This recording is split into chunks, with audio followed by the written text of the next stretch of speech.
गुटे मार आखिर लह गुटे बापार हुरुद्रे गौरव आउ गुटे पुअर आखिर आशा संगे सारा अंचल रे दुखर लहरी खेली जाइछे। खाली गुटे कथा सबुआड़े शुभुचे शहीद खगेन्द्र अमर रहे।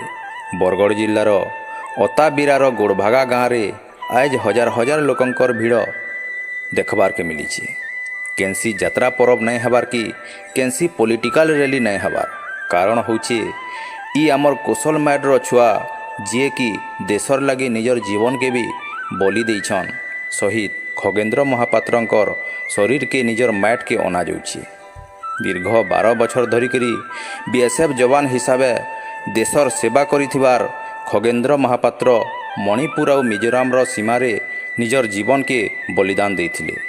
अधा राति 3 बजे आड़े रायपुर विमान बंदर ठाने राष्ट्रीय मर्यादा संगे तांकर मला शरीर के अना जाइथिला। बीएसएफ जवान माने टुटुन दास, करुणा, कृष्णा, अजय सिंह, वीरेंद्र और अन्य माने सम्मान सहित ताहाकू जन्म मैट के फिरे आनिथिले। अताबिरार रास्तार दुही साइड रे हजार हजार लोकंकर गहली रे भारत माता की जय ध्वनि रे श्रद्धांजलि देइथिले। गोड़भागा गाँव रे तांकर घर सामना रे राष्ट्रीय सलामी परे परिवार के दे देथिले तांकर शरीर के। कांदी कांदी भांगी पड़ीथिले परिवार। मार आखि बापार आखिर लह झरी पड़ुथला। आउ सबुठानु दुखर कथा हैला तांकर 4 वर्षिया पुओ लागी जे कि दुनिया के भल से जानी नहीं पारि थई। जे कि हाथ धरी करी चलाबार सिखई थिले से आजी हाथ छाड़ी करी चाली जाइछन आर पारी के। केंता करी छुआर मनटा हेले बुझवा। गाँर परिक्रमा करी करी मसान पदा के निया जाइथिला शहीद को।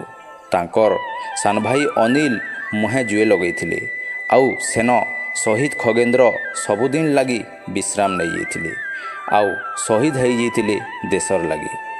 दर्शक बंधु ई दृश्यटा जे निजर आखि देखिजे से ही जानी पारबा घरर मुरबी के हराला परे मन भितरे केते आघात हेसी जे से तो देशर लगी जीवन देइछन आउ सबुदिन लगी अमर हो जाइछन। भगवान ठाने एतकी प्रार्थना जे तांकर अमर आत्मार सद्गति हो।